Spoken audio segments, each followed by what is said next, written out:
anak-anak semuanya, Ibu mau kasih materi cara belajar efektif MPLS 2021 SMP Negeri 1 Bebandem bersama Ibu Dra Niketut Suryase dan Ibu sendiri, Ida Ayu Putu Pertiwi SPD. Anak-anak semua, selamat pagi dan semoga kalian semua dalam keadaan sehat. Orang tua beserta keluarga kalian terberkati semuanya dan lancar rezeki. Selamat buat kalian yang sekarang sudah menjadi siswa SMP Negeri 1 Bebandem. Semoga ke depan kalian akan lebih berhasil dalam menempuh pendidikan di SMP Negeri 1 Bebandem. Semoga pandemi COVID-19 segera berlalu, kita bisa melakukan pembelajaran tatap muka. Sebelum Ibu menyampaikan materi, Ibu sudah perkenalkan diri tadi. Ibu Niketut Suryase mengampu mata pelajaran Bahasa Indonesia dan Ibu sendiri Ida Ayu Putu Pertiwi SPD mengampu mata pelajaran Bahasa Inggris. Pada pertemuan hari ini akan memberi materi cara belajar efektif. Selamat menyimak.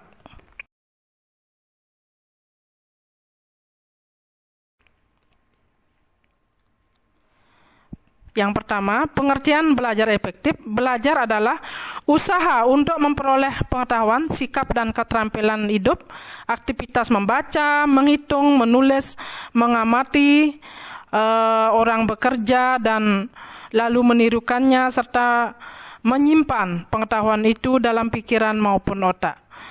Belajar juga dapat diartikan sebagai proses perubahan tingkah laku dari yang kurang terampil menjadi lebih terampil, dari yang tidak bisa menjadi bisa. Belajar bukan hanya untuk memperoleh angka saja, tetapi ada juga perubahan sikap.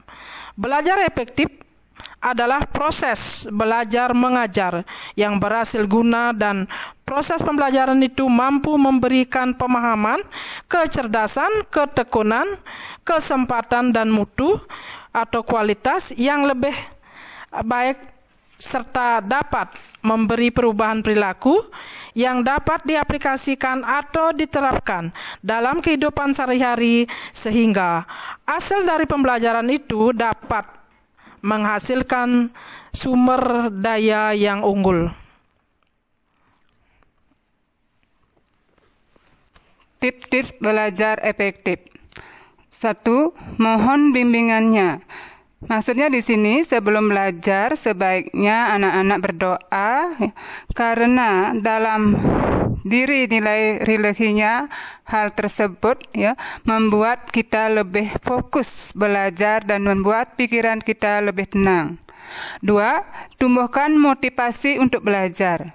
Motivasi belajar bisa dari orang tua, teman, keluarga, masyarakat maupun guru.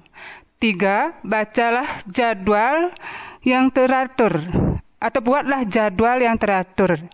Jadwal belajar bukan hanya sebagai pajangan saja dan bukan hanya belajar saat ulangan saja. Belajarlah sesuai dengan jadwal, belajar sedikit demi sedikit itu akan lebih efektif.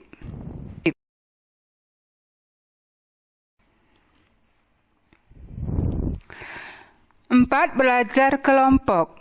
Belajar kelompok dapat menjadi kegiatan belajar menyenangkan karena ditemani oleh teman dan berada di rumah sendiri, sehingga dapat lebih santai. Namun sebaiknya tetap ditemani oleh orang yang lebih dewasa.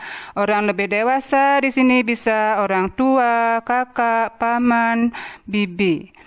Dalam belajar kelompok, kegiatannya hendaknya membahas pelajaran yang belum dipahami oleh semua atau sebagian kelompok, baik yang sudah maupun yang belum dijelaskan guru. 5. Membuat catatan intisari pelajaran.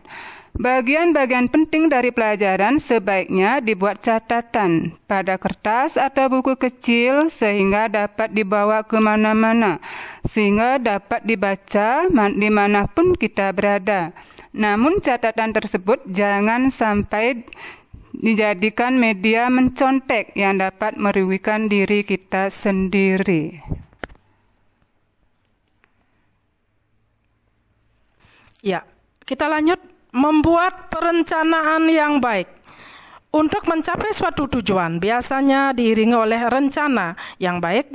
Oleh sebab itu, ada baiknya kita membuat rencana belajar dan rencana pencapaian nilai untuk mengetahui apakah kegiatan belajar yang kita lakukan telah maksimal atau perlu ditingkatkan. Menjadi aktif bertanya dan ditanya. Jika ada hal yang belum jelas, maka tanyakan kepada guru. Jangan malu bertanya sesat di jalan. Bisa bertanya pada teman atau pada orang tua dan lain sebagainya.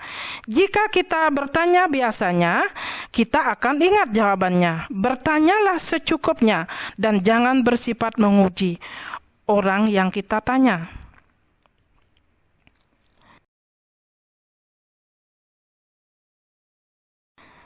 Belajar dengan serius dan tekun.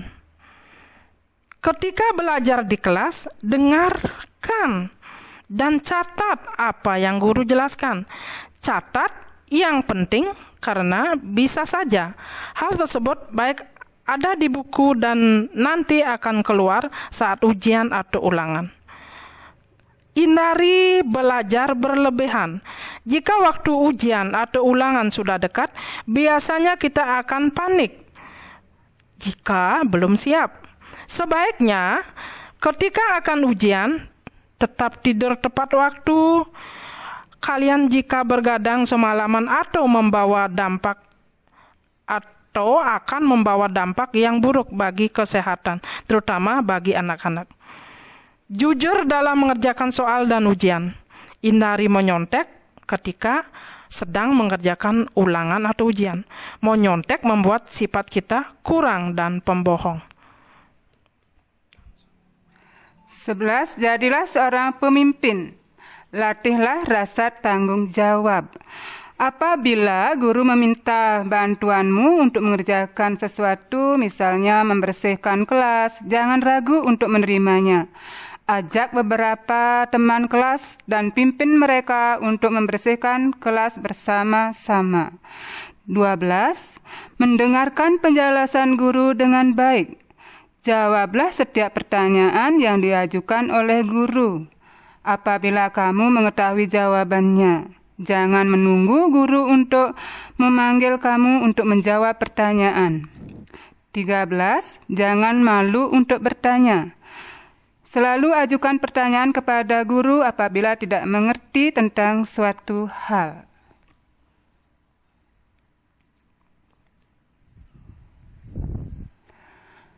Empat belas, kerjakan PR. Kerjakan PR dengan baik, jangan selalu mencari alasan untuk tidak mengerjakannya.